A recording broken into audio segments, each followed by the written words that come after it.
కొండా సురేఖ కుటుంబ వ్యవహారంపై కాంగ్రెస్ నేతలు మీడియాతో మాట్లాడుతున్నారు. అలా చూద్దాం.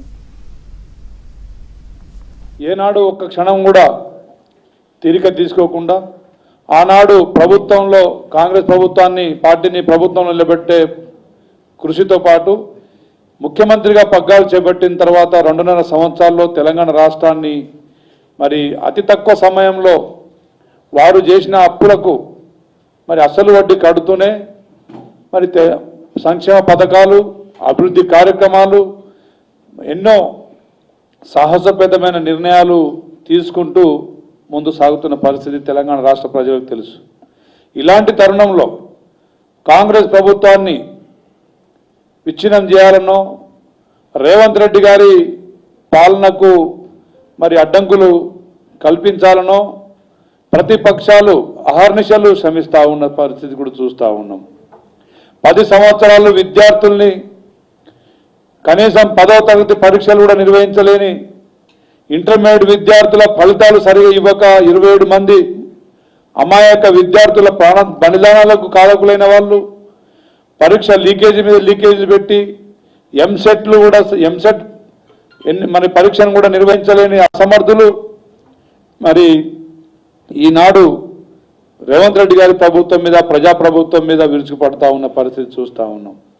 ఇలాంటి తరుణంలో జిల్లాకు ఒక సీనియర్ నాయకులుగా ఉన్న మరి కాంగ్రెస్ పార్టీ నాయకులు ముఖ్యమంత్రి గారిని ఎవరైతే ప్రతిపక్షాలు ప్రతిపక్షమైన కేసీఆర్ కుటుంబ సభ్యులు టార్గెట్గా పెట్టుకొని విమర్శిస్తున్న తరుణంలో మరి వితిన్ ది పార్టీ సొంత పార్టీ నాయకులు కూడా అక్కడక్కడ విమర్శలు చేయడం, ముఖ్యంగా కొండా సురేఖ గారి కూతురు సుస్మిత గారు సంస్కారహీనంగా మాట్లాడడం, ఇది సభ్య సమాజం తెలంగాణ సమాజం మొత్తం మరి అసహించుకుంటున్న పరిస్థితి చూస్తూ ఉన్నాం.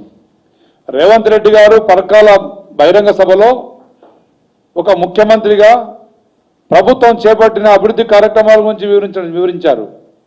అదేవిధంగా స్థానికంగా రేవూరు ప్రకాష్ రెడ్డి గారు 30 సంవత్సరాల సుదీర్ఘ అనుభవం ఉన్న ఒక నాయకుడిగా తను చేస్తున్న కృషి గురించి వివరించారు. అదేవిధంగా సిట్టింగ్ ఎమ్మెల్యే గురించి మరి మంచిగా చెప్తూ అక్కడ కార్యకర్తల్ని ఉత్తేజపరిచే విధంగా భవిష్యత్తులో కూడా నియోజకవర్గాలు పెరగబోతున్నాయి. దాదాపు 182 నియోజకవర్గాలు కాబోతా ఉన్నాయి తెలంగాణలో. అందులో 117 స్థానాలు కాంగ్రెస్ పార్టీ కైవసం చేసుకోబోతా ఉంది అనే లక్ష్యంతోనే రేవూరు ప్రకాష్ రెడ్డి గారిని కూడా భారీ మెజార్టీతో మళ్ళీ గెలిపించాలని కోరడం జరిగింది. అందులో ఏం తప్పు ఉందండి? ఒకవేళ సుస్మిత గారు ప్రజాక్షేత్రంలో ఎప్పుడైనా ప్రజాక్షేత్రంలో కష్టపడుతున్న వ్యక్తి, ప్రజాక్షేత్రంలో ప్రజా సమస్యల గురించి ఏనాడైనా మాట్లాడిన వ్యక్తి, ఎప్పుడైనా ప్రజలతో మమేకమై ప్రజల్లో తిరుగుతున్న సంగతి చూసిరా?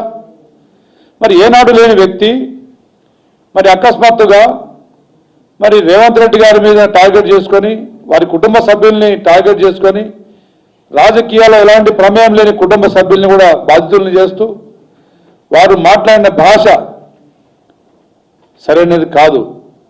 అది సరైనది కాదు, తప్పు జరిగిందని చెప్పాల్సిన మరి తల్లిదండ్రులు మరి 2 రోజులు మౌనంగా ఉండి నోటీస్ ఇచ్చిన తర్వాత తనకు వారికి సంబంధం లేనట్టుగా మరి జవాబు ఇవ్వడం కూడా వారి నిర్లక్ష్యానికి మరి అర్థం పడుతూ ఉంది. కాబట్టి క్రమశిక్షణ కమిటీ కాంగ్రెస్ పార్టీ అధిష్టానం వారి మీద తప్పకుండా చర్యలు తీసుకోవాలి.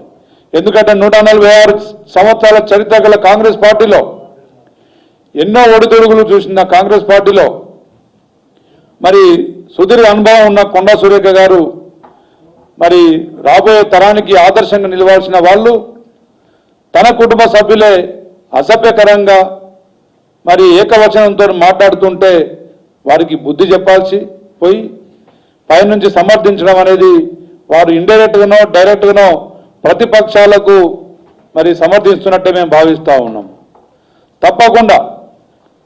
తప్పకుండా కాంగ్రెస్ పార్టీలో విచ్ఛిన్నం చేయాలని ప్రతిపక్షాలు చూస్తున్న తరుణంలో కాంగ్రెస్ పార్టీలో ఒక హోదాను అనుభవిస్తూ రాజశేఖర రెడ్డి గారి తర్వాత అంతటి నాయకుడు మా రేవంత్ రెడ్డి గారు అని చెప్పి చెప్పుకుంటూనే మీరు మన్ననలు పొందుతూనే మరి ఈ రాష్ట్ర అభివృద్ధిలో పాలు పంచుకోవాల్సిన సమయంలో మీరు ప్రతిపక్షాలను చేస్తున్న ప్రచారాన్ని తిప్పికొట్టాల్సిన తరుణంలో తిప్పికొట్టకుండా మరి మీ కుటుంబ సభ్యులతోని 2-3 పర్యాయాలు అదేవిధంగా మాట్లాడడం అనేది మీ